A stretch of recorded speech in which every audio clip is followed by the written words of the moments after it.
Good morning, everyone, and welcome. First, I hope everyone is healthy and safe and doing what they need to stay that way.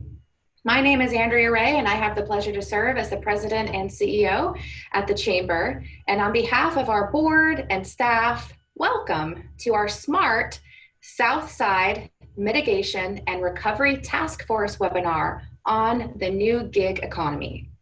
Thank you also to our sponsor, South King Media. Scott and Teresa Schaefer have been tireless advocates for our community. As small business owners themselves, they are dedicated to helping other small businesses grow, as well as keeping our community connected and informed, something that has been incredibly valuable as we navigate this unprecedented time. Scott is broadcasting this webinar live on Facebook so that even more people are able to watch with us and ask questions. Thank you, Scott. SMART has presented 12 webinars on topics from how to access funding, such as the EIDL and PPP, to updates from our hospitality and tourism sector, strategies on helping businesses reopen, focusing on trade and logistics impacts, as well as impacts that our immigrant and minority business community has faced. The goal for all of our webinar series is to present a new topic on a subject impacting our community. A few of our upcoming topics we're putting together are de-escalation, career transitions, and business advocacy. If you are able to join through our Zoom platform, that is the best experience you can get. You can register on our website, seattlesouthsidechamber.com, as well as view past webinars there. We know providing opportunities to share information and connect will make our community stronger and ready for recovery. We hope you can join us for more of these opportunities, and if you or your company is able to donate or sponsor our work so that we can continue to serve our community in and through this challenge, it would be greatly appreciated. Every little bit helps. Even a donation of $1 brings us closer to recovery and helps keep our nonprofit service organization strong and able to serve you and our community. Thank you. So if you are joining us on Facebook, it's really easy to just type your comment into that comment section on Facebook. Again, Scott, our amazing media sponsor and partner, will be able to collate those questions that are happening in the Facebook comments. He'll be able to send those to me in chat, and then we'll be able to direct those for our guest presenter today. And so now it's my honor to introduce our guest speaker today, who certainly knows a lot about the gig economy and workforce. Chris Thomas is the Senior Director for Public Policy at Lyft and has over 20 years of experience in executive leadership, government relations, public affairs, crisis management, business development, corporate strategy, operations, and project management.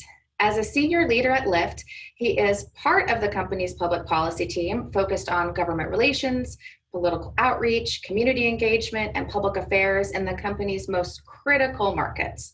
Prior to Lyft, Chris led national business development and external affairs for WSP, USA's property and building sector, responsible for all business development, marketing, public affairs, and government relations activities for the organization. Chris also led state and local government relations for CH2M, where he was responsible for all state and local public policy and political activities within the US and its territories. He has worked with corporate leadership to develop and implement strategies in support of growth objectives, and is also a trusted advisor, guiding executive leadership, clients, and public officials on public policy, intergovernment relations, and public affairs and crisis management. He is often asked by clients to address unforeseen developments, react to a challenging news story, respond to government inquiry, testimony, or deal with a public affairs crisis. He has represented the industry and clients before legislative committees, Congress, and the White House. He has also served in various civic community capacities and on several nonprofit boards, and has spoken on a variety of topics related to external affairs, politics, ethics, and public affairs at universities and conferences throughout our country. He is also a regular lecturer for the Public Affairs Council's Executive Education Program. He is active in local and national politics and known for being a bipartisan voice with a national network extending into the highest levels of both political parties. He has served on transition teams for governors and mayors to help set policy objectives and direction for agency leadership, and has served as a trustee and informal advisor to a 2016 presidential candidate. Chris, I can't think of a better person to offer some perspective for us today on what is happening in the gig economy. And thank you so much for being here today to share your insight and perspective. It's over to you. Thanks, and I'll just remind everyone that the candidate I worked with in 2016 did not win. So thank you, Andrea. I'm happy to be here today. I really appreciate the invitation, and looking forward to sharing a little bit about the gig economy. And we'll certainly be happy to answer any questions that you have. And Andrea, feel free to interrupt me as I talk about the gig economy and the workforce that makes up the gig economy, as well as the customers of the gig economy. It's kind of a new topic, and a lot of people have questions about it, and they want things clarified from time to time. So as Andrea mentioned, I lead public policy for Lyft, and I'm responsible for our public policy and governmental relations work for most of the Western United States. I get to work with an incredible public policy team. Lyft has got people engaged in public policy efforts who arrived at Lyft from pretty incredibly diverse assignments in not only transportation, but environmental issues, in social justice issues and racial justice issues, and in the field of labor. And many of these colleagues have worked in the highest levels of government, and there's probably no better example of that than the person I work for.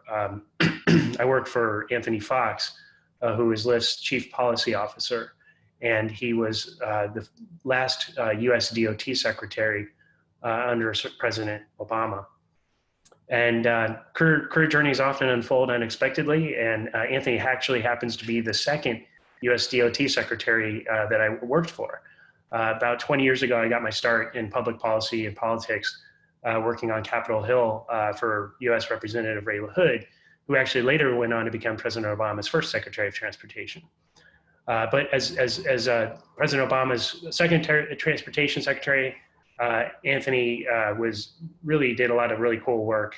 He earned bipartisan praise by helping the department with smart and connected cities, unmanned aerial vehicles, autonomous vehicles, and probably most importantly, transportation equity, which is really an area that we believe here at Lyft, we have a deep responsibility to play a critical role in connecting transportation haves to transportation have-nots, and making sure that transportation mobility is one of the most important features of the gig economy. So my time in terms of like how I got to know Lyft is that actually got to work with Anthony when he was mayor of Charlotte, North Carolina, and then when he was US DOT secretary. And he asked me to think about joining Lyft late last year, and mentioned that they were looking to hire someone here in the Seattle marketplace. And so I was, as you mentioned, Andrea, I started and spent most of my career working for a large engineering company named CH2M Hill, and another engineering company named WSP. And then I also worked for a large construction company. So I spent most of my time in the transportation and infrastructure and environmental space. And so when thinking about coming to join Lyft, I really had to think about what would working in the gig economy be like, and what is it truly doing for society? I know I came from the infrastructure and environmental space, where I felt every day I was doing really good things in terms of advancing society and helping our public sector create and build public features public infrastructure that serve the public every day, or made the environment cleaner, or had very, very prominent roles in moving society forward. And so, what I wanted to think about when I consider joining a company like Lyft is the gig economy doing that same thing? Or what are we doing to move the world forward in a better way?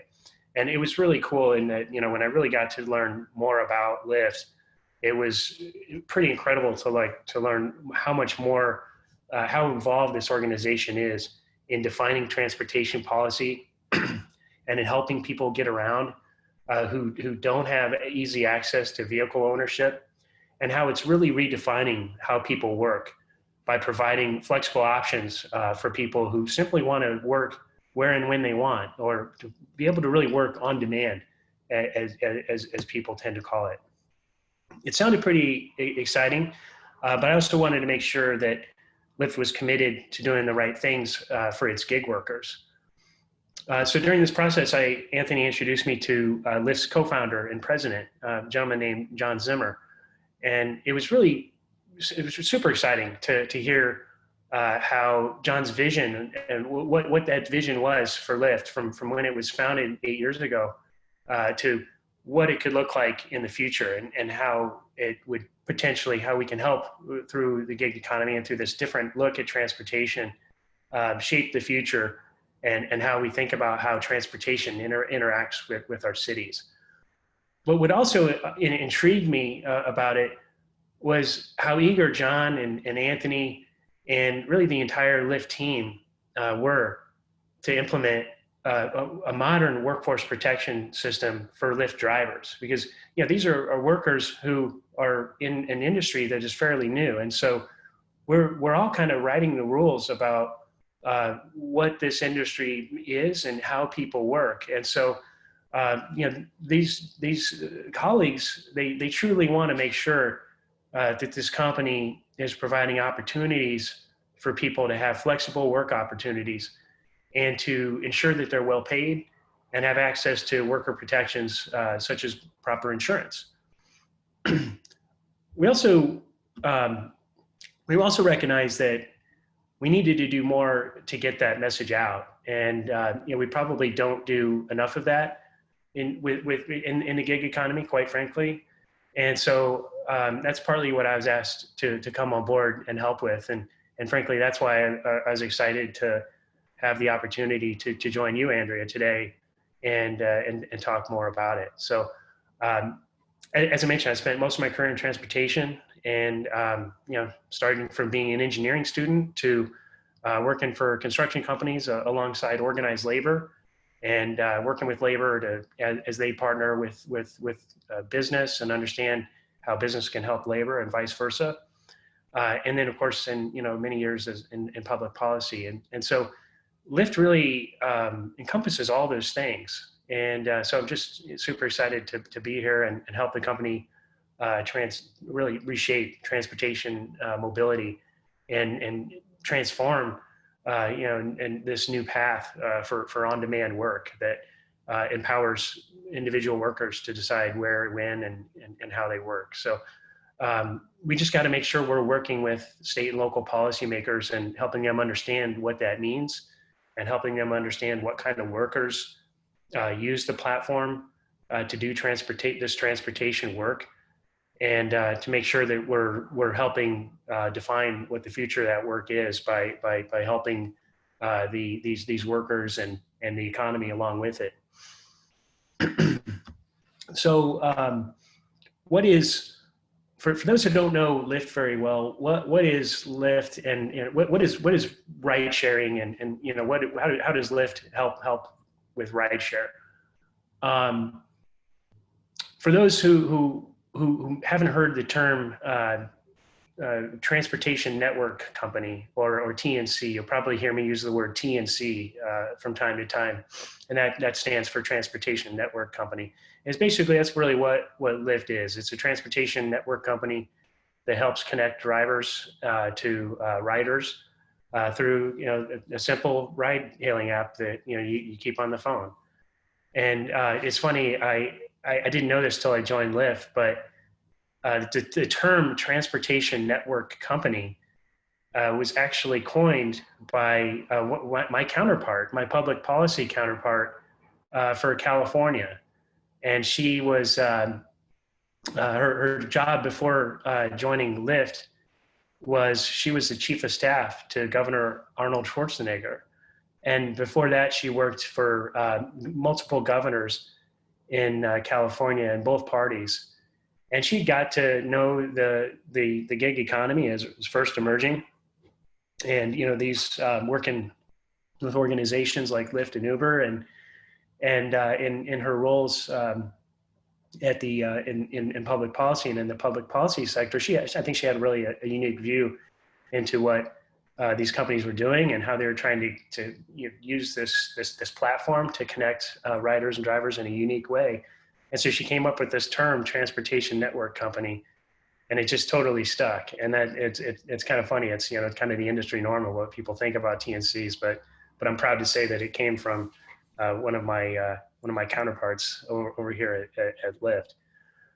So as I mentioned, Lyft was founded only in 2012, so it's only 8 years old, and it's about I think it's over 5,000 employees now, and yeah, pretty incredible the rate at which it's grown just in those 8 years. One of my prior companies was 25,000 employees, and it took about 70 years to get that big. So when I think about what this organization has done in 8 years, it's pretty staggering. The company actually has about 300 employees in the Seattle area, and we have an office in the Pioneer Square area, an office that I haven't been to, I should say, since early March, and at some point I'll be excited to get back to it. Locally, Lyft partners with about 30,000 registered drivers for King County, who I should say who are registered with King County and drive in this region. And I'd say of that, about roughly 14,000 are active on any kind of weekly basis. And I should also probably note that that was pre-COVID. And certainly COVID has impacted the earnings opportunities for a lot of drivers. And I'll talk a little bit more about that. But in kind of a normal operating environment, we had a data from a study that I'll talk about a little bit later, that about 14,000 drivers are active on any given week in the at least in the city of Seattle. About 50% of passengers say that they don't own a car because of services like Lyft, which is really important in an area like Seattle, where and in really cities all around the country, where we've seen a decrease in single occupancy vehicle rides downtown and an increase in public transportation and in other modes like bike riding or scooters, or the other types of modes that we're seeing emerge throughout the U.S. And it's really provides a true benefit for cities and society, because there's one less person who has a environmental impact by owning and maintaining a vehicle, and one less car to take up space on a street or in a parking garage. And so when you think about vehicles and how when one owns a vehicle, they're really only used about 4% of the time. There are much more efficient ways to use vehicles, and Lyft is truly transforming how people think about not only the way they use a vehicle, but whether or not they should even own a car. And I'll talk a little bit about my personal experience with that in a little bit. But I've actually used Lyft exclusively since it first launched, because really what I sort of viewed as the benefit of its brand. I used it exclusively because its values had always been a part of its brand. While it certainly became synonymous with mobility, I've always been proud at first as a rider, and now as an employee, of its positive societal impacts that it has on both riders and drivers. And for riders, when you think about some of the things it's doing, with respect to transportation equity. I mentioned, how it certainly bridges the transportation haves and the have-nots, and it's certainly the case here in Seattle. It provides a tremendous service to people who are underserved by transit and by more traditional forms of transportation. And in Seattle, 40% of all rides start and end in underserved communities. And so it's really important for this service to be available and accessible where transit and other forms of transportation can't and don't get to. And our Lyft Up Ride program, which is a really popular program, provides access to healthcare services, to groceries, to schools, to jobs, to voting, and to shelter for those who need it on an emergency basis. And as we've seen during this COVID crisis, access to these essential places is incredibly important. And so that's partly what makes me proud of working for an organization that does that. For drivers, the platform has certainly reshaped the way drivers think about their work, and certainly reshaped the way they choose when, where, and how they work. And it's certainly empowered them through this on-demand work to make decisions, to be in control. When we think about the evolution of labor and where it was, looking back 120 years ago, when workers worked so hard to gain control over their lives. And, they went from a situation where, it was kind of on the other end of that spectrum. And when you think about now, where we've come with respect to just having kind of flipped the switch in terms of empowerment, workers can truly decide, where and when they work. And I think what excites me most about it is like when I thought about joining Lyft late last year, I thought about all the times in the past 10 years that the economy has gone through ebbs and flows, but yet we never really entered a recession for 10 years. We had this period of a decade-long expansion that was uninterrupted by any kind of recession. And I was always thinking during these times that I wondered if the on-demand economy had something to do with it. I wondered if just the fact that when someone loses their job, they have this ability to go out and work when they need to sort of pay the bills, to sort of fill the gaps, and to work when they need to, look for another job or just earn a little extra money. And I always thought that was one of the factors as to why we had such a long period of economic growth. But now when you think about the current economic crisis we're in, I think it matters even more because it certainly can serve as an economic backstop when people need to find work. And I think the statistics cover that too, because actually about 1% of the US workforce has actually chosen this flexible path of work by driving for Lyft. So what kind of workers drive with Lyft? We've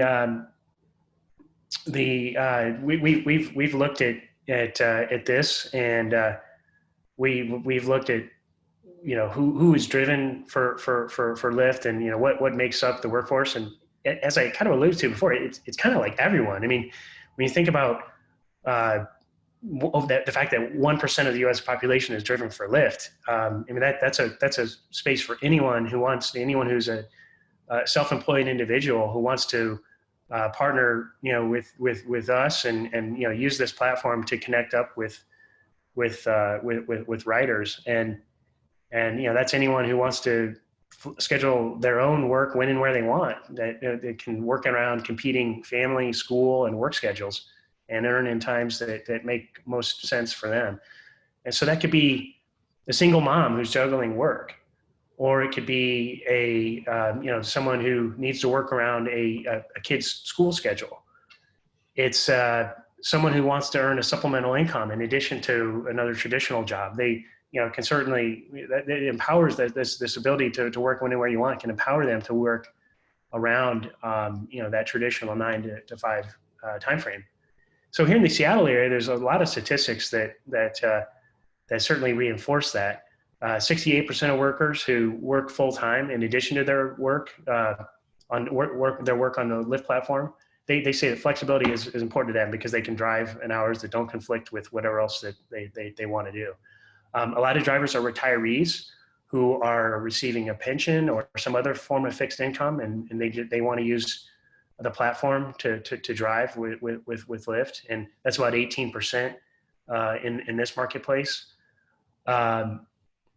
About 21% of drivers in this marketplace actually own a business.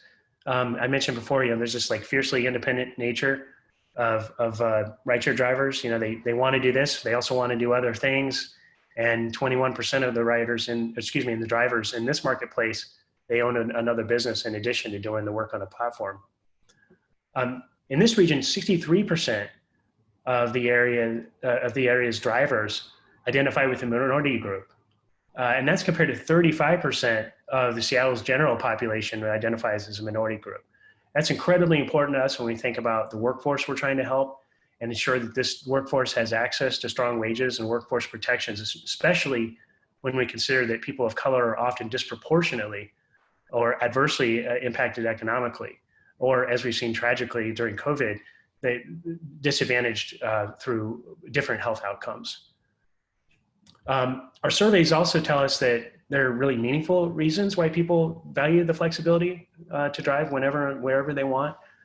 I mentioned the economic crisis. 21% of drivers who are unemployed looking for work say that flexibility is incredibly important because they can drive in hours that don't conflict with their interview schedule. 68% who are enrolled in educational programs, they value the flexibility so it doesn't conflict with their school schedule. And 47% of drivers routinely care for loved ones. And they say that it's incredibly important for the flexibility to be able to care for someone that they love, whether it's a mom or dad needing to juggle work with school kids, schedules and that kind of thing, or for someone to care for an elderly family member. And that freedom certainly means a lot. So it's great that there's all these opportunities for people to use the platform to have that flexibility. And I've said flexibility a lot, by the way. We just hear it over and over again. And when I was a rider before I joined Lyft, every time I got in a vehicle, I would ask a Lyft driver, and I always heard about that flexibility. It was always about valuing when and where they work. And no surprise, 93% of the drivers in this market say that flexibility is very important or extremely important.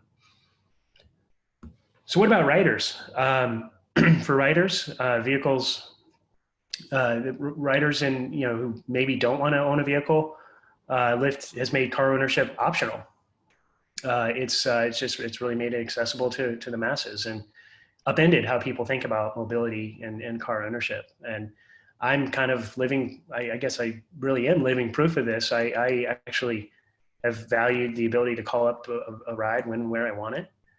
And my family, I have 5 people in my household, and we've remained a single car household. And that was the case when it was just me and my wife, but we've remained a single car household as our family's grown and as we have children with competing mobility needs. And we started that actually, we lived in Washington, D.C. up until about 5 years ago. We lived in a pretty urban environment and definitely made sense to use Lyft and to not have a car, we didn't need, and complement that with transit.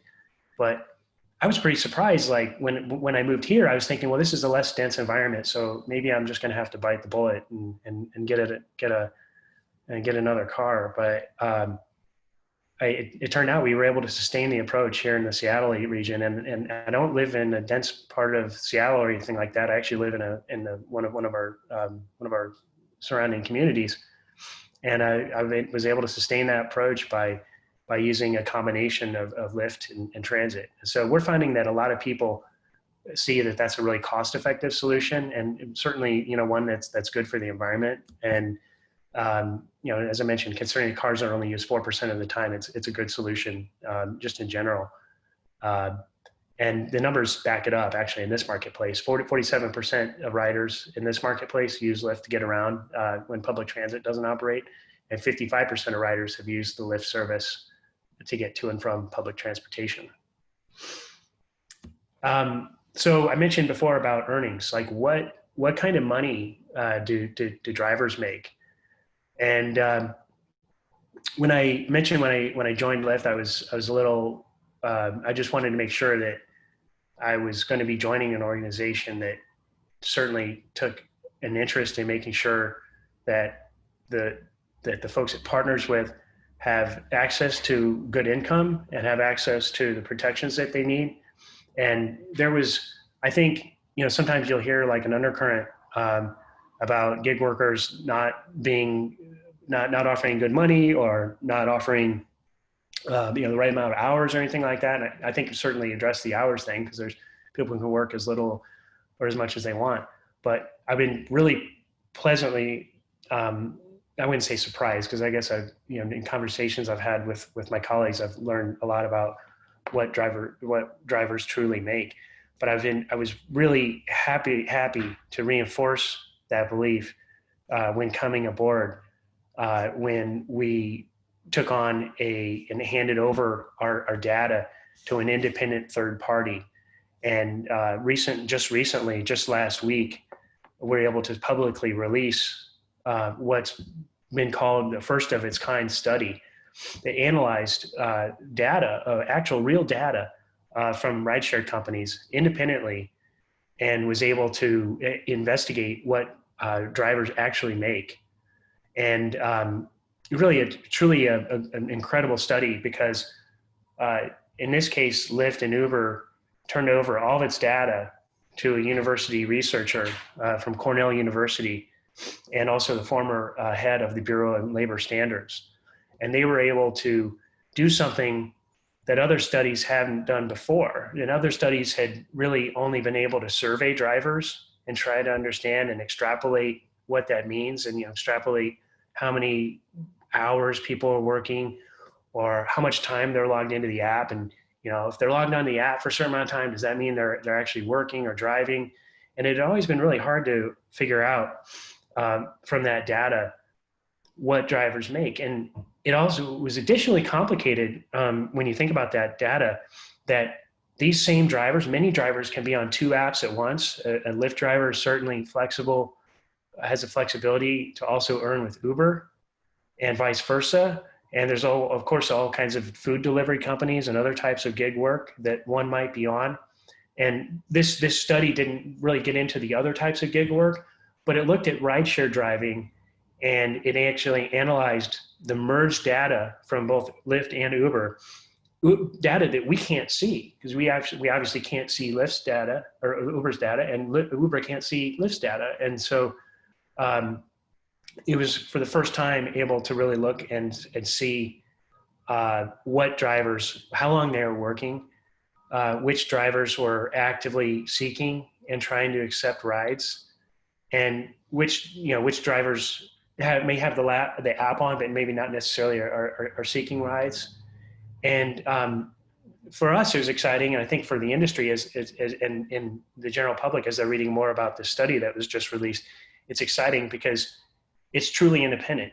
We turned over this data, and we didn't know what we were going to get. We hoped that the report would be fair, and it would say what we thought it was going to say about what people are making and how many hours that they're working.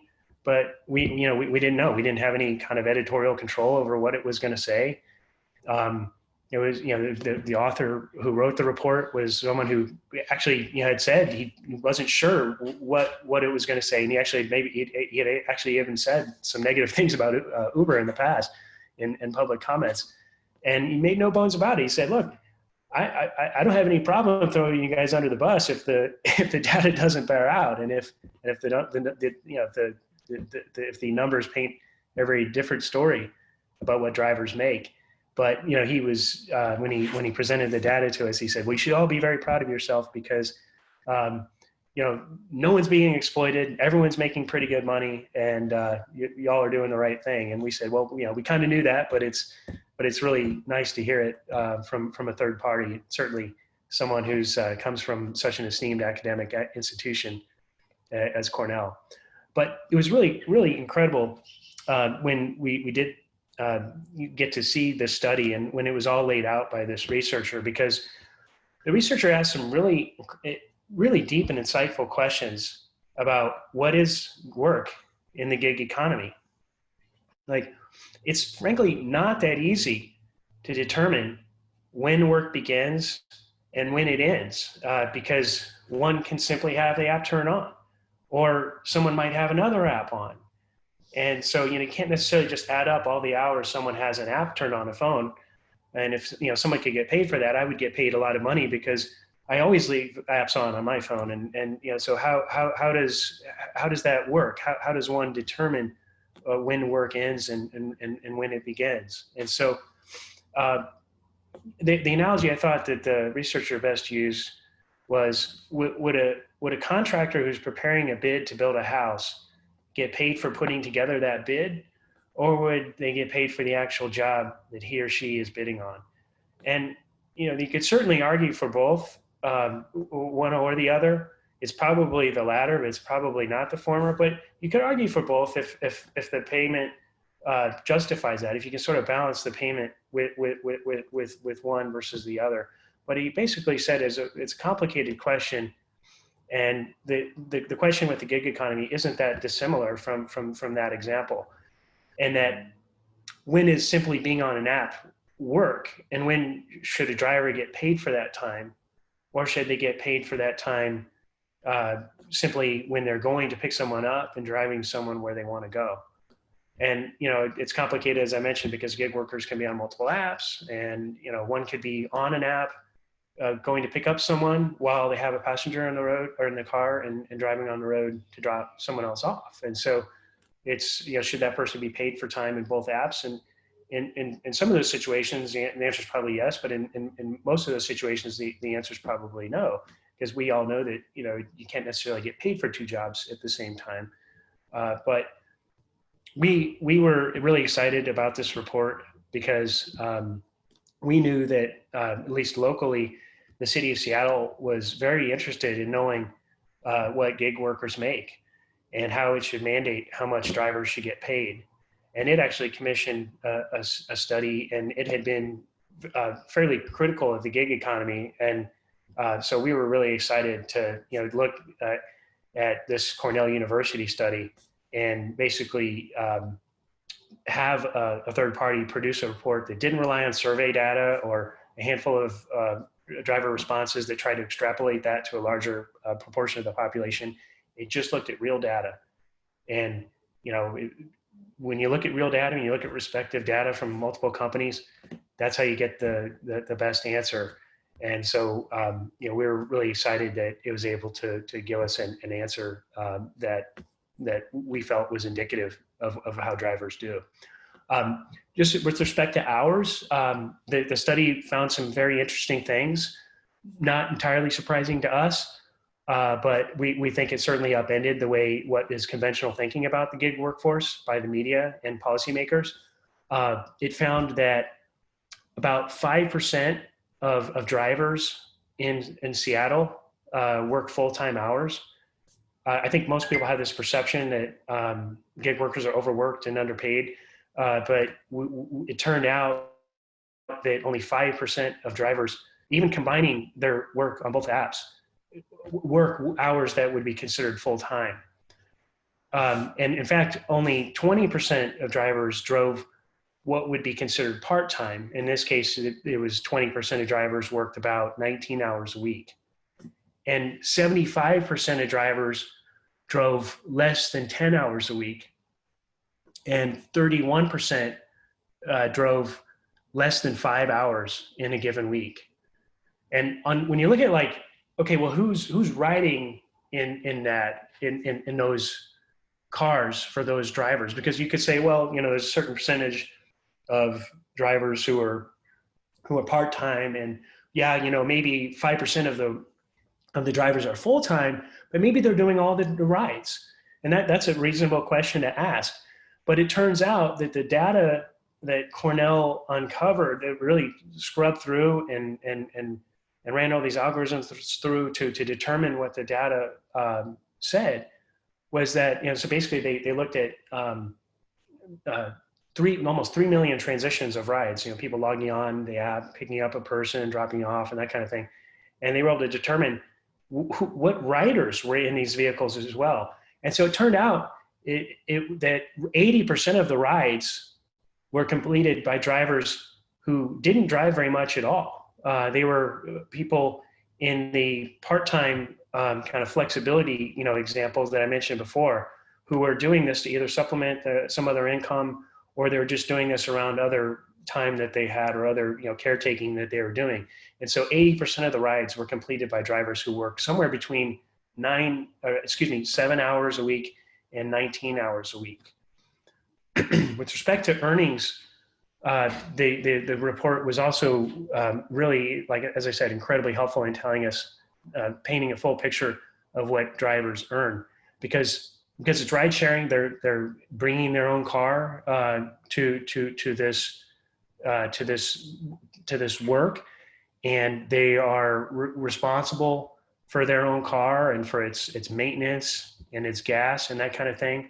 And so what it told us is that it accounted for not only the time that one waits for a ride, so that actually Cornell made an estimation of of taking into account all the hours that one would actually wait for a ride, and then including those hours with the time in which the driver is picking up someone and then dropping someone off, so that they could get a full picture of what would their hourly wage be if they were just in a regular job, accounting for all their hours. So they took that data and they figured out what the wait time would be, and what the drive time to pick up a passenger would be, and what the ride time with the passenger in the vehicle would be.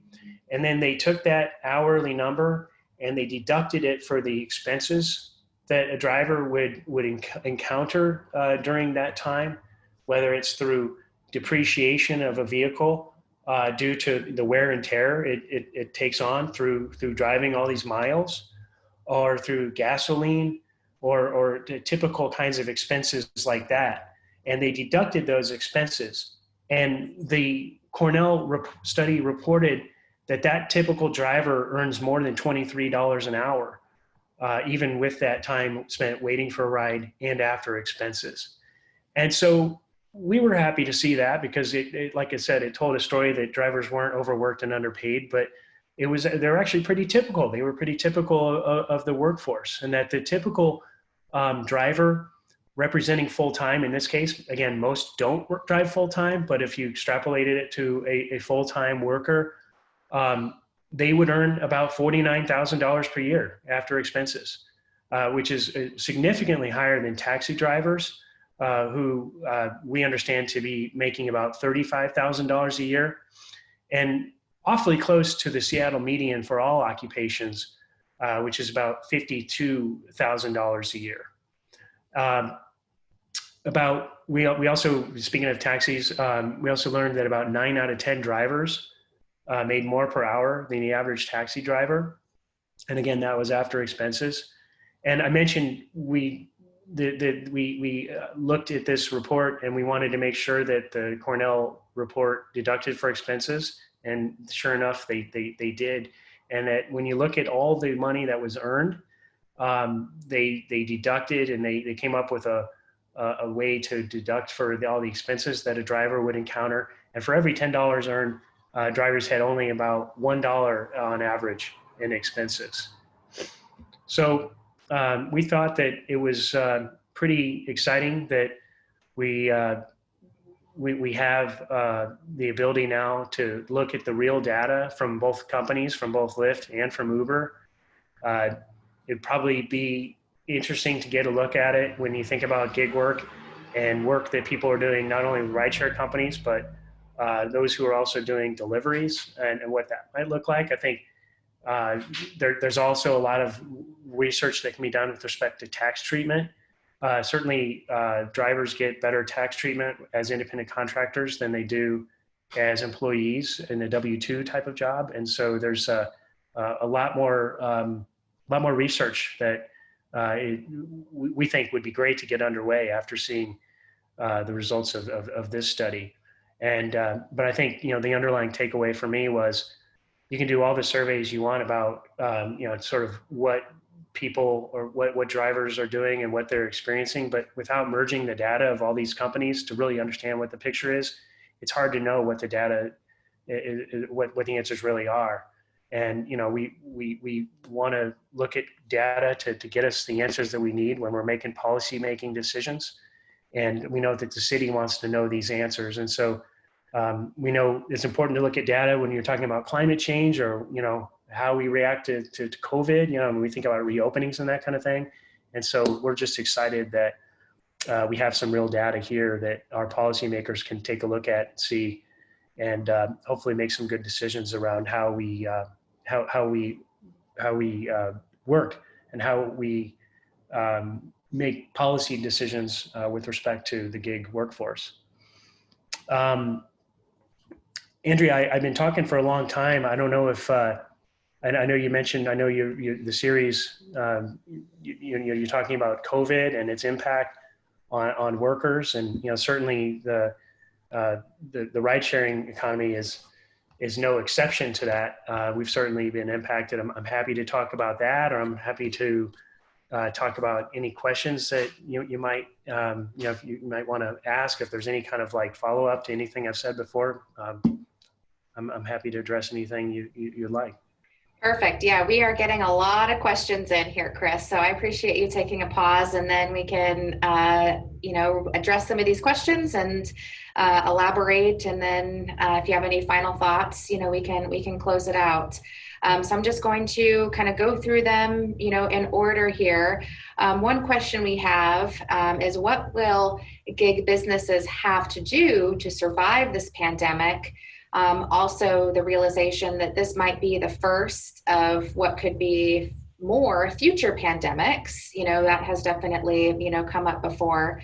And, is there a game plan someplace that we could look at for people that are maybe considering going into the gig economy for, what's that roadmap? Do you have any advice on that? Well, I think the roadmap is being drafted as we all go through this. Unfortunately, I think this was a shock to our entire economy, and I think it was a shock to really the world in terms of how unprecedented it was. I mean, it had probably been over 100 years since the world had gone through this, and so none of us were really around to experience that. And certainly the economy that we have is very different. And certainly we've all been fortunate, at least, to have tools like this to limit our exposure. But we also, all of us have to get out and do the things that, the government for many months asked us to stay home to sort of limit the amount of people who could spread the disease. And so we all do our part, but we all have to get out too. And I think what we found here during this experience was that really just how important of a service ride sharing turned out to be. I think there were probably a lot of people who wondered, is this an optional business? Is it a luxury? Is it a really nice to have? Or is it a need to have? And I think what we learned during this crisis is that it really was a need to have. While certainly demand has dropped significantly, I don't want to paint a rosy picture that says we carried on and did just fine. Everyone suffered through this crisis, and that includes the drivers who didn't have the same volume of activity that they were accustomed to before.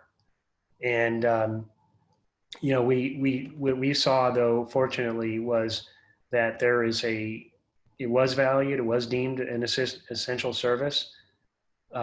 Cities and counties and states around the country all agreed on that. In fact, when you look at all the shutdowns that occurred in March and April, as those shutdowns were announced, in only one jurisdiction in the entire United States was rideshare ordered to stop operating. That's pretty incredible when you think about it. There's something like 29,000 different jurisdictions in the United States. And only one said that rideshare shouldn't operate. And the rest said, this is an essential service. We need to move people around, and we need people to get to and from where they want to go. And we actually recently did an analysis of what have been the top destinations in the Seattle area during this crisis. And 8 of the 10 top destinations were grocery stores, department stores, or healthcare facilities. And so it played a role, for the riders that I mentioned before, the elderly people who needed to go to the grocery store, or someone who still needs to get to their medical appointment, their non-emergency medical appointment, or someone who just needs to go to Walmart and get something that they need for their household. And 2 of the destinations were the Delta Airlines terminal and Alaska Airlines terminal. So that tells you that even in this depressed airline environment, people are still using the service to get where they need to go when they need to fly. But it told a pretty powerful story about what is an essential service. Now, when you operate an essential service, you also need to think about what are you doing to make sure the workers operating that essential services are safe. And so that was the next question I was going to ask, because that was a question that was in there. So I appreciate you jumping to that. Thanks, Chris. Absolutely. So it's been really important for us to make sure that we're providing all the necessary PPE and make sure that drivers have access to either pick up at our hubs. We operate some driver hubs in major markets around the country. And so drivers can come in and get access to that PPE, whether it's sanitizing spray or the face coverings, or the kind of materials that can help with to do what's necessary to keep the vehicle clean and to give both the driver and the rider the satisfaction that they're going to be in a safe environment. We also launched a health feature on our app that asks drivers and riders to self-attest, one, that they're healthy, that they're not going to use the rideshare platform if they feel like they have symptoms, or if they feel like they're coming on with something, that they're not going to use the service, in a way in which, we do the opposite of, unfortunately propagating the illness. But they're also going to wear a face covering through the ride as well. And I think especially as we've gotten this additional research that, the face coverings are really the best thing you can do to prevent the spread of the illness, that if everyone's wearing a face mask, and, no matter where we go in public, then we can all do a better job of minimizing the spread of this illness. And we were out front of that in I believe late May, when we asked riders and drivers to attest to that. Oh, and I should mention, Andrea, we're also just yesterday it was announced that we're distributing partitions as well.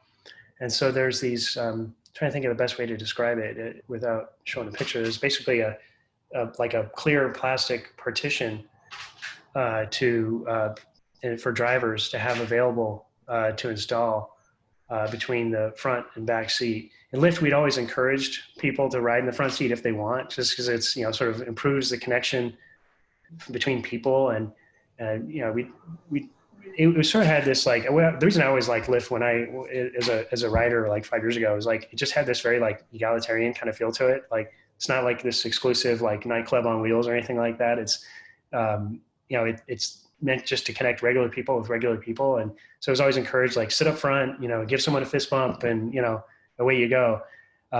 We've asked people to discontinue that practice during this pandemic. We felt like, just the more distance is better. And, the unveiling of the partitions, it also gives people another reason to, feel good and feel safe about the precautions that are being taken. Perfect. Thank you so much. Yeah, I know I've had some of the best conversations I've had have been with my, Lyft drivers. I actually met a Olympic swimmer who drove me to the airport when I was working in Tucson. So again, it's I think we're all kind of just, craving that human interaction now that we, so much, took for granted. And it's nice to know that Lyft has continued to be able to, operate to provide that necessary transportation, alternative. And this question kind of goes a little bit to that. We had a webinar focused on, what does transportation look like, post pandemic. We know that King County Metro was facing, a $280 million deficit. They announced that by, 2022, it could be as much as $615 million deficit. And as you mentioned, Chris, so many of our residents in South King County depend on public transportation to get to and from work. And many of our community members, are essential workers. And so they depend on that public transportation. So can you talk a little bit more just about, Lyft's commitment to maintaining service standards, especially given that, we might be facing cuts to, routes and, other public transportation access issues as we kind of look forward to, what does the future of transportation look like, and how can Lyft help kind of fill some of those gaps? Well, before we think about just before we talk about the future, if I could, I just want to direct to done during the crisis as well, essential services, or to those essential workers who need to be connected with their own place of business. And I'm really proud of the work that our team here locally has done. A member of our team here locally, who I know you've met, Gracie Jeremiah, she's our community strategist in the Northwest. She's just done an incredible job of partnering with community organizations here locally, whether it's the King County Crisis Connections, the people who are providing important therapeutic services to people who are in the middle of this crisis, or the emergency ops center workers, or the state had a task force of emergency operations responders, and they were all made aware of what we had to offer. And what we had to offer was for many of these essential workers or people needing access were free ride credits.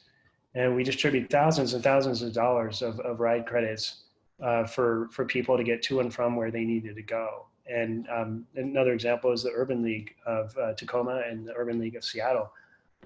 We were able to partner with those organizations to make sure that the people who still needed access to the services that they provide, whether it's rides to and from job interviews, or whether it's some other access to an essential service, that we were going to make sure that that ride was still available.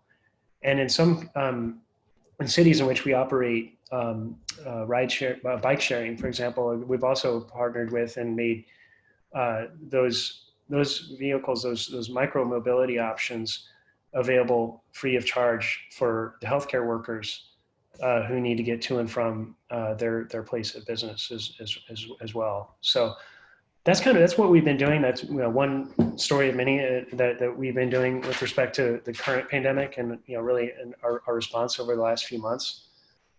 But what does the future look like?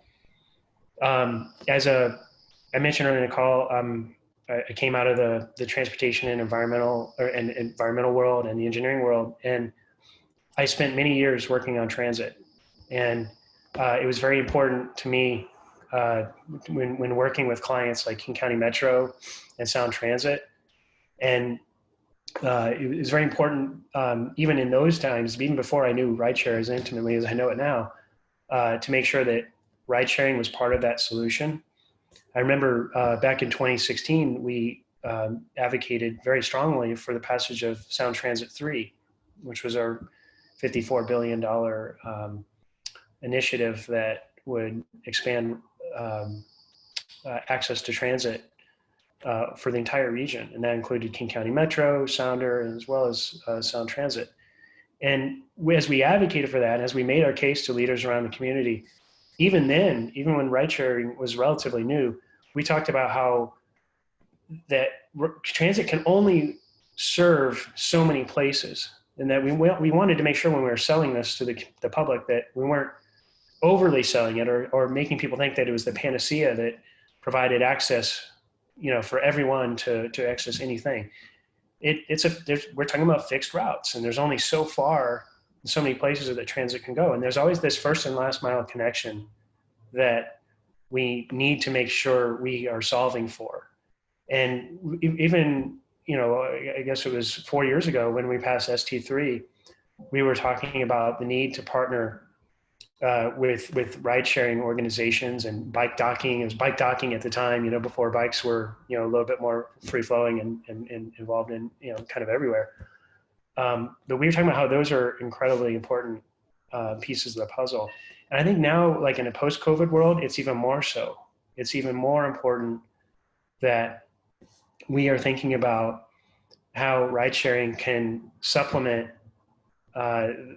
what transit services we need, because I think a lot of people are still not going to be comfortable getting on that 50-person bus.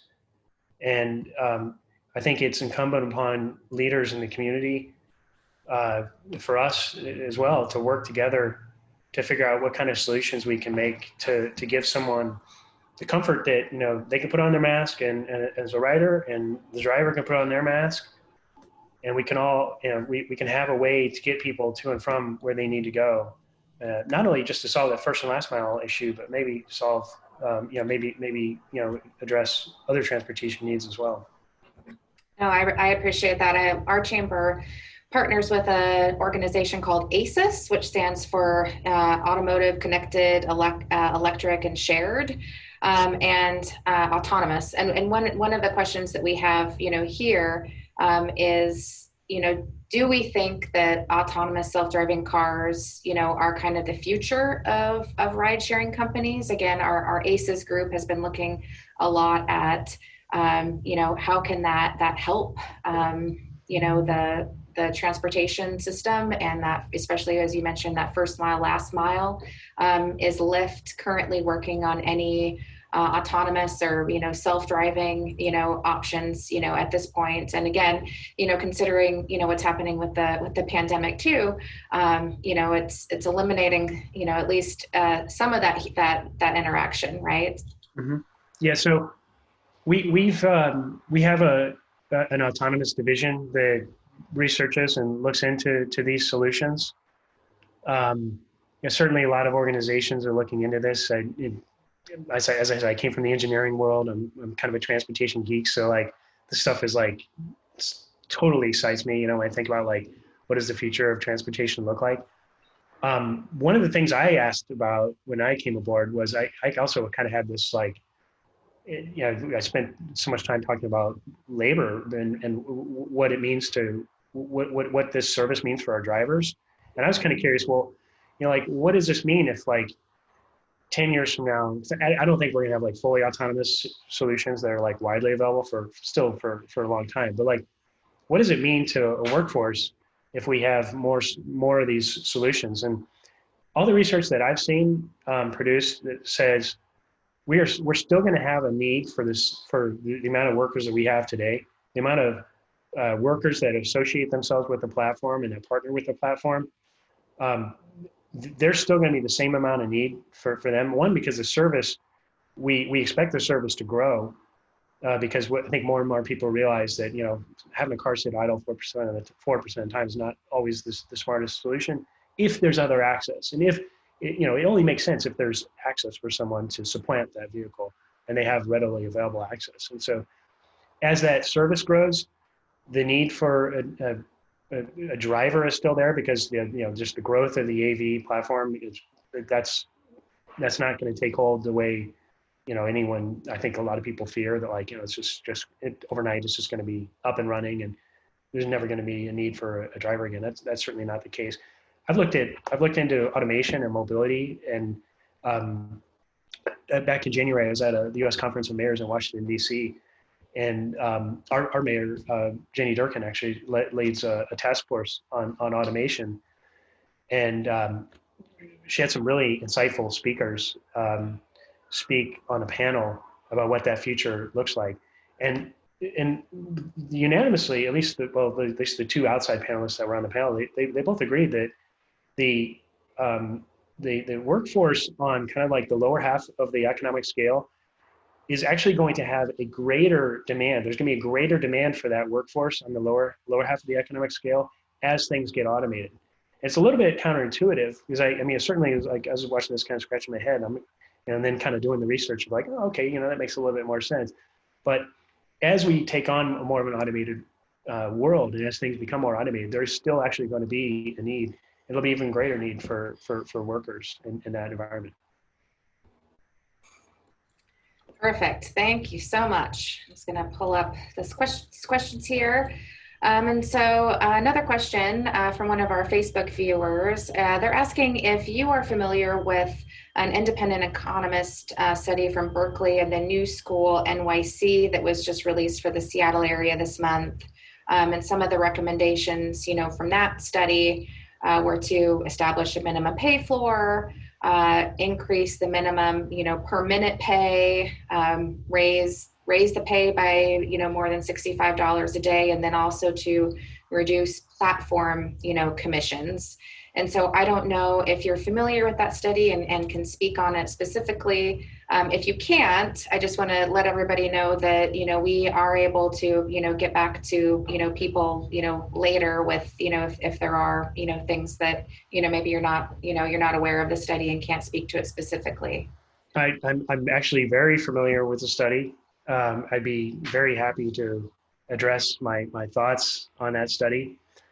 I should say that is the reason we reached out to see if the city would consider an independent study that actually used real driver data, because there was the city wanted to investigate this. They wanted to understand how much drivers actually make and how many hours they actually work. And so they investigated this, but they decided to work with a researcher who would collect surveys from drivers and use those surveys to inform them as to what drivers were doing and how many hours they were working and how much they made. And so as we then sought out a data-driven approach from Cornell University that combined both sets of data from the rideshare companies. And when that was released a week ago, the city released this study that was basically a collection of surveys paired with some data that they had from the city's administrative levels. And we were able to compare the two surveys, or the two studies, I should say. One was a collection of surveys paired with partial data, and the other one was the actual data of every single driver, and every single driver with Uber and every single driver with Lyft over the course of a week in Seattle. And it was incredibly striking what differences were in the report. The survey report basically said that a third of the drivers, like something like 33% of the drivers, were doing 55% of all the rides in the marketplace. And as I said earlier, we actually found that only 5% of the drivers were working that many hours, or working full time.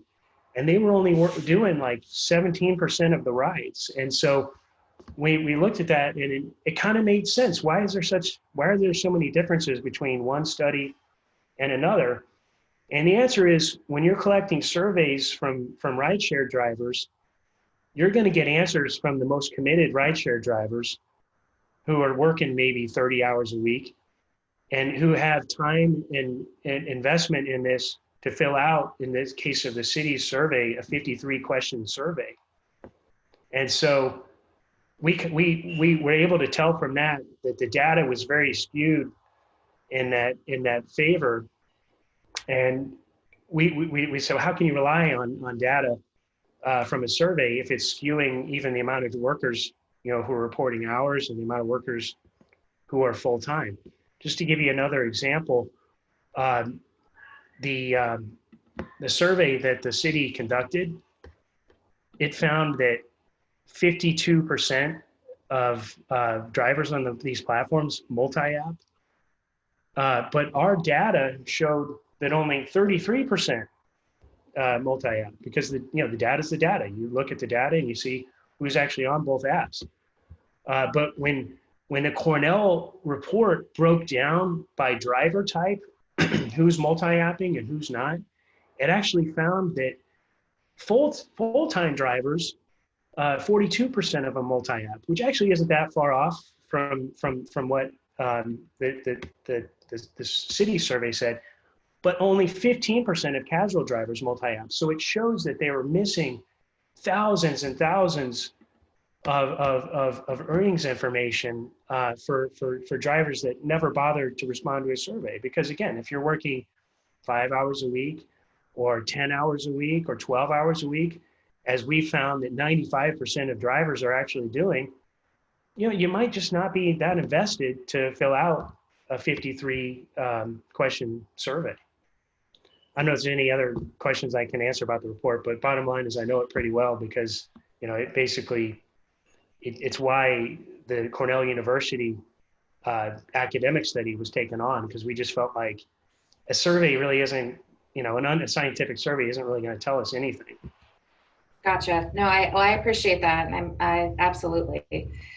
So a couple other questions here that are coming in.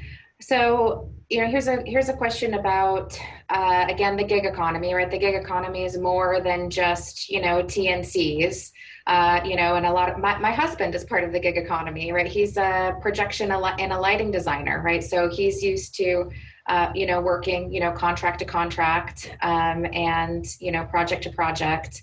And so in a lot of ways, I think part of our local workforce that's used to that, kind of feast or famine, type of mentality and project management, is adapting okay right now when there's not as much work.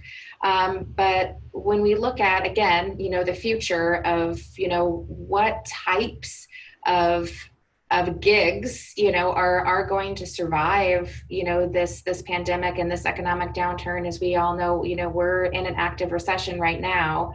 Do you have any thoughts about, what some of the other, gig models might be successful, and, what gig models, might not be as successful? Well, I thought we have thought about this a lot, because I think that any model that relies on independent contractors to decide when and where they work, as long as they have access to a platform that enables them to get that work, that's going to be key. Because we're in an economic downturn, and frankly, there's just generally going to be there's less commerce happening right now, so there's fewer opportunities. But what we need to do is we need to go out of our way to make sure that these platforms are available to a large amount of people. And it just occurred to me that I probably didn't answer your last question, the second part of your last question, where you asked me about the city's study. It recommended a minimum wage floor and like a per minute pay for drivers. And that's incredibly important to us. It's incredibly important for us to make sure that there is a minimum wage floor, so that the folks who have access to the platform and who want to drive when and where they want, they have the ability to use that platform to earn money. But for us, again, we wanted to make sure we did this study and we gave our data to Cornell, and they published whatever they were going to say they were going to publish. But it told a good story that workers make $24 an hour on typically, including wait time and after expenses. And one of the things that I hope that people know about the study that the city commissioned is that one of the key recommendations in that report, because it actually answers this question that you just asked me now, one of the key recommendations of the report says that the best way to increase earnings for drivers is to limit their access to the platform. So there's an incentive And the authors of the report from Berkeley and in New York say that they want to incentivize drivers and incentivize the platforms to reduce the access of drivers to the platform so that fewer drivers are competing for the same riders. And in their view, by reducing that supply, those drivers will not have to compete for the riders, and their wages will go up accordingly. And I have real reservations and concerns about that. One, because it was tried in New York City, and all it did is reduce platform access for drivers by 24%. And for the casual workers who work like 10 hours a week or 12 hours a week, their access to the platform was much more severely limited. In some cases, their hours were reduced by 60%. And so if the city is considering a solution here that would enforce similar supply controls as New York City, and if they have this impression, at the same time, if they have this impression that most drivers in Seattle are full-time, as I said, when you have a survey bias, it might lead to a conclusion that workers are full-time when they're not. Then if they install a New York City full-time driver solution on a city that is only part-time, where the workers are part-time, I have grave concerns about that. I have really a lot of concerns about workers being shut out. So to your question about what's going to happen moving forward in this economic downturn, we have to be expanding and opening the amount of access we have to people who want to enter the workforce when and where they want. And so we should be expanding the access to opportunities like this, not limiting them during this economic period. Perfect. I appreciate that. And then I just have two more questions, and then we can wrap up and maybe just do kind of one last final call for everyone that's watching still on Facebook or our attendees here in our Zoom room. One question, has the pandemic affected the cost of the Lyft ride? How has the cost of the average, Lyft ride, changed, or has it changed from, February to July? I think one of the, as I mentioned, I'm kind of a transportation geek, and so like there's one of the advantages of the model is that it's got this like dynamic model where supply can go up or down and demand can go up and down, and that can kind of affect the price of a ride. And I would suspect that in times when drivers are hard to find, that price goes up, and vice versa. It kind of fluctuates up and down accordingly. And I think it's probably fluctuated a little bit just initially as things kind of settled out.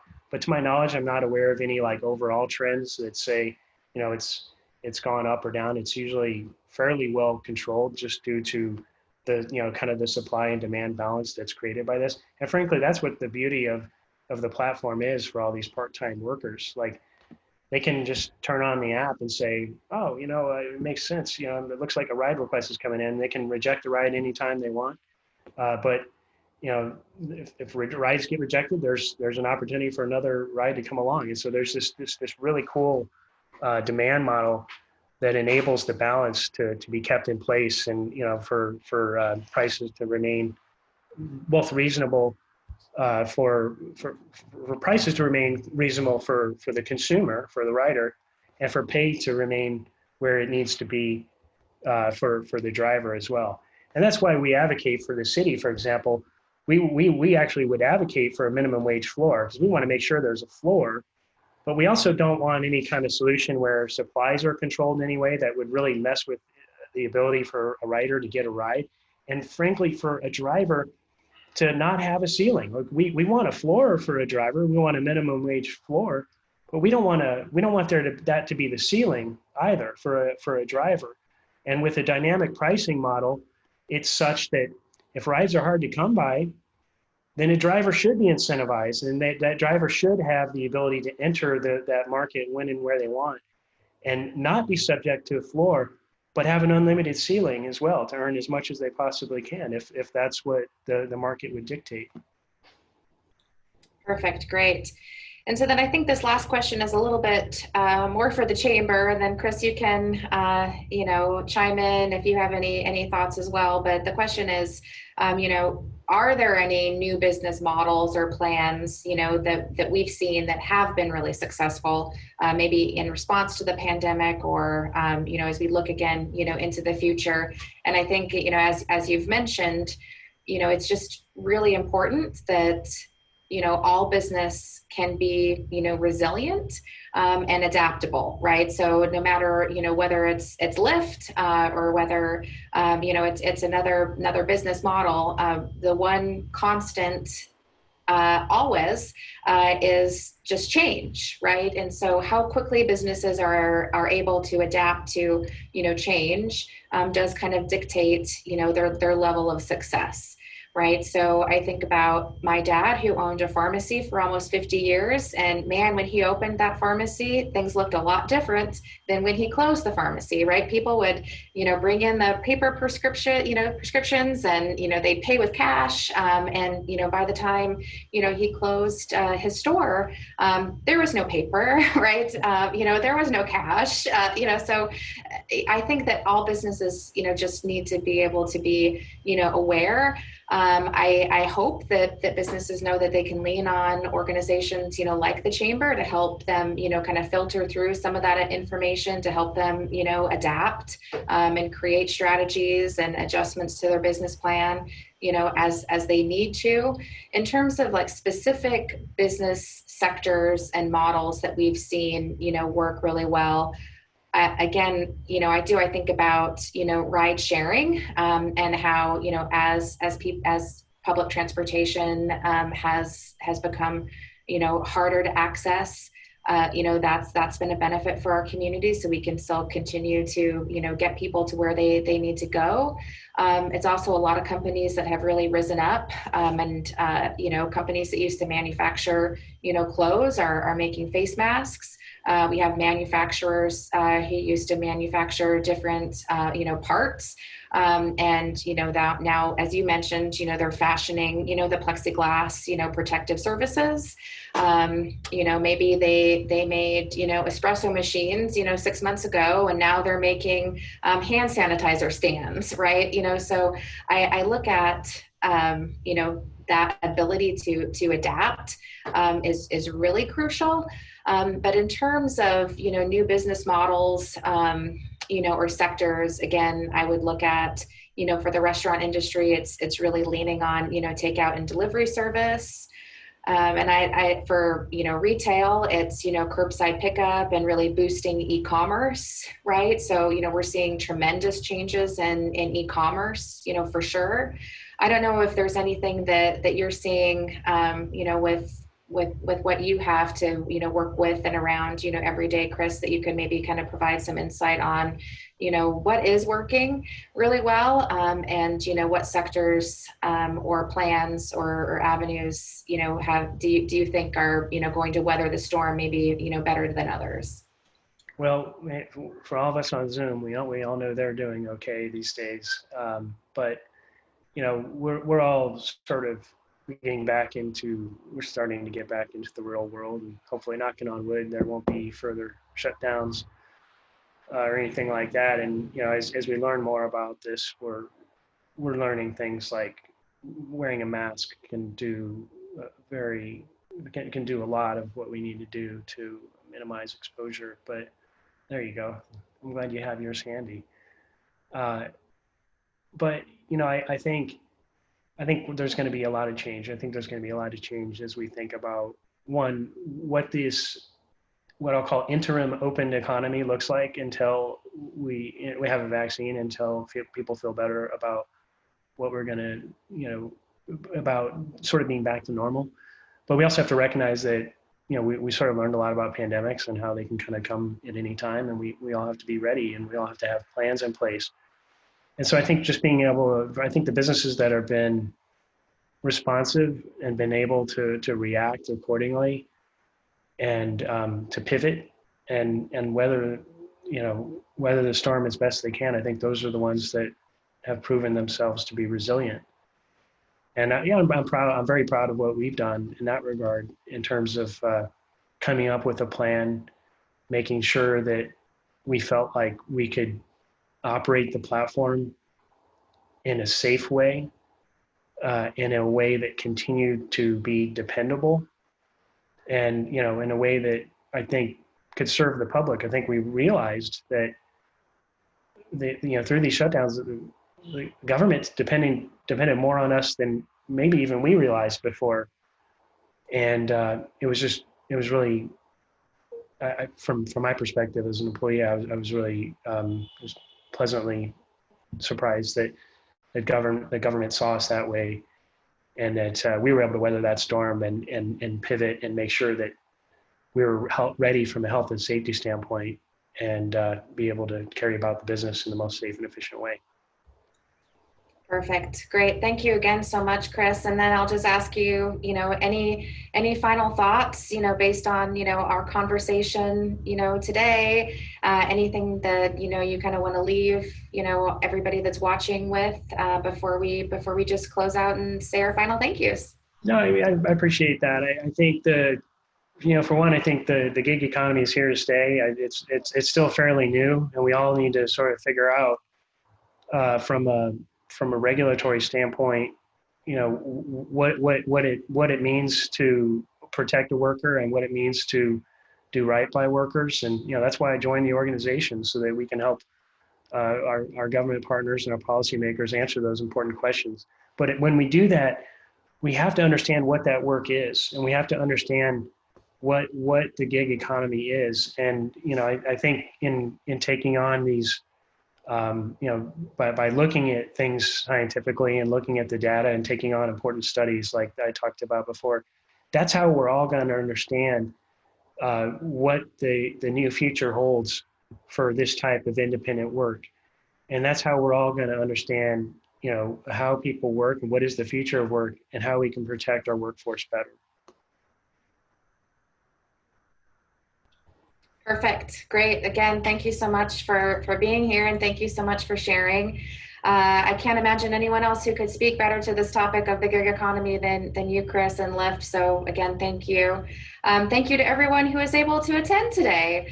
And so again, we will have this webinar available, as well as all of our past webinars on our website, and that's seattlesouthsidechamber.com. We hope that you will join us for our next webinar on business advocacy. Our chamber has been working a lot with our local, state, and federal lawmakers on what is now, phase 4 of what the economic recovery is going to be.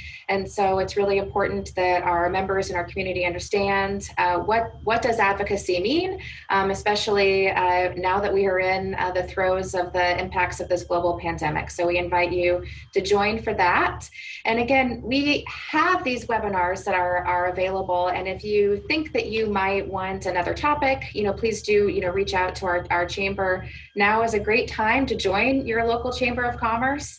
Chambers like ours and ones across the country have been working tirelessly on behalf of our members and non-members alike during this pandemic. We have been here for our community since 1988, and will continue to be here for our business community. And we strive every day to bring you the best value and information that we possibly can, whether that's informational webinars like this, virtual networking opportunities, or connecting members with other members for goods or services or resources. We are here for you. So please do contact us if there's anything that we can help you with and be part of strengthening our community today. So again, thank you so much for making the time, and everyone have a great weekend. We appreciate it. Thank you, Scott and South King Media. Thank you, Chris. Thank you, Lyft.